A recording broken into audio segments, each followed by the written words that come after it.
محترم حضرات، نبی کریم صلی اللہ علیہ وسلم نے اس امت کے مستقبل کے حوالے سے، اس امت کے فیوچر کے حوالے سے جن فتنوں کی پیشین گوئی فرمائی، اس میں سے ایک بہت بڑا فتنہ یہ بھی ہے کہ یہ امت مسلمہ قانون شریعت اپنے پاس رکھنے کے باوجود، قرآن کی شریعت اپنے پاس رکھنے کے باوجود یہود و نصارہ کی روش کو اپنائے گی، یہود و نصارہ کے طور طریقے کو اپنائے گی، یہود و نصارہ کے نقش قدم پر چلے گی۔ نبی کریم صلی اللہ علیہ وسلم نے پیشین گوئی فرمائی، لَتَتَّبِعُنَّ سَنَنَ مَنْ كَانَ قَبْلَكُمْ حَذْوَ النَّعْلِ بِالنَّعْلِ شِبْرًا بِالشِّبْرِ۔ پیارے نبی صلی اللہ علیہ وسلم نے فرمایا، ضرور بھی ضرور تم لوگ یعنی امت مسلمہ کی مستقبل میں آنے والی نسلیں تم سے پہلی گزری ہوئی امتوں کے نقش قدم پر چلیں گے،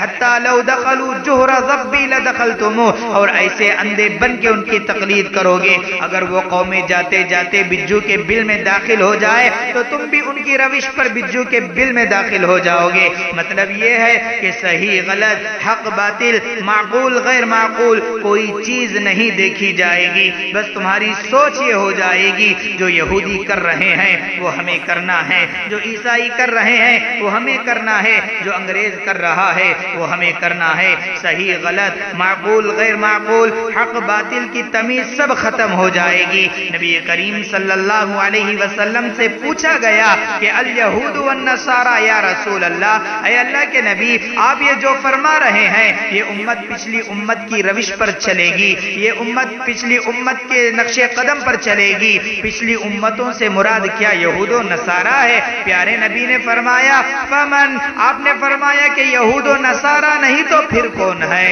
حضرات، پیارے نبی کی یہ پیشین گوئی کس طرح حرف بحرف ثابت ہوئی اور ہو رہی ہے۔ امت مسلمہ کے موجودہ صورتحال کو دیکھیے، امت مسلمہ میں گمراہی کی جو سمتیں پائی جا رہی ہیں، امت مسلمہ میں گمراہی کی جو صورتیں پائی جا رہی ہیں، ان میں سے ایک یہ بھی ہے کہ آنے والے دنوں ایک مناسبت آ رہی ہے، دسمبر کا مہینہ ختم ہو رہا ہے، 2020 ہم سے رخصت ہو رہا ہے، 2021 بہت ہی جلد آنے والا ہے۔ جب بھی ایک سال گزر کر دوسرا سال آتا ہے، دسمبر کی آخری رات کو، جنوری کی پہلی رات کو دنیا کی ساری باطل قومیں ایک خوشی کے طور پر گزارتی ہے، حالانکہ ایک سال ختم ہو گیا، ایک نیا سال آ رہا ہے۔ ہم کو ہوشیار ہو جانا چاہیے، ہم کو محتاط ہو جانا چاہیے، انسان کو سہم جانا چاہیے کہ میری زندگی کا ایک سال گزر گیا، ایک سال رخصت ہو گیا، میری عمر سے ایک سال ختم ہو گیا، میں موت سے قریب ہو گیا ہوں، میں قبر کی منزل سے ایک سال قریب ہو گیا ہوں۔ یہ سوچ اگر کوئی رکھے تو کوئی بھی نئے سال کی آمد پر خوشی نہیں منائے گا۔ یہ دنیا کی باطل قومیں جن کا آخرت پر ایمان نہیں ہے، وہ ہر سال دسمبر کی آخری رات کو اور جنوری کی پہلی رات کو ایک خوشی کی حیثیت سے مناتی ہے، نیو ایئر کی حیثیت سے مناتی ہے۔ افسوس تو اس بات پر ہے کہ انگریزوں کی تقلید کرتے ہوئے، یہود و نصارہ کی تقلید کرتے ہوئے ہماری نوجوان نسلیں جو اسکولوں اور کالجوں میں پڑھنے والے ہیں، خاص کر نوجوان اس رات کو لہو و لعب میں جیسے دنیا کی اور ساری باطل قومیں گزارتی ہیں، ساری وہی بے حیائی کی حرکتیں کرتے ہوئے آج ہماری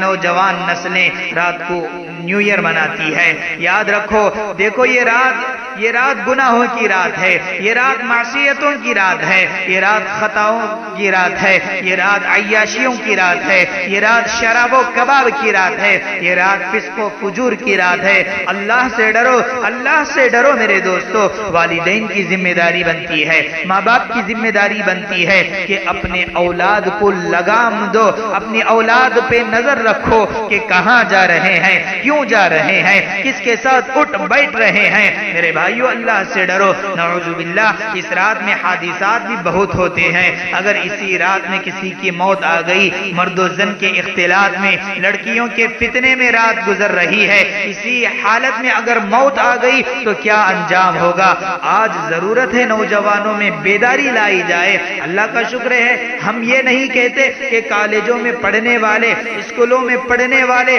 دوسرے سارے نوجوان ایسے ہیں۔ اللہ کا شکر ہے بعض نوجوان ایسے پڑھتے بھی ہیں کالجوں میں پڑھنے کے باوجود، اسکولوں میں پڑھنے کے باوجود اپنے دین، ایمان، عقیدے کی حفاظت کرنے والے، استقامت والے نوجوان بھی الحمدللہ دیکھنے کو ملتے ہیں۔ ہمارے نوجوانوں کی ایک بہت بڑی تعداد اس رات میں، نیو ایئر کی رات لہو و لعب میں گزارتی ہے، دیکھ کر خون کے آنسو رونے کو دل کرتا ہے۔ والدین کی ذمہ داری بنتی ہے کہ اپنے اولاد کو تربیت کریں،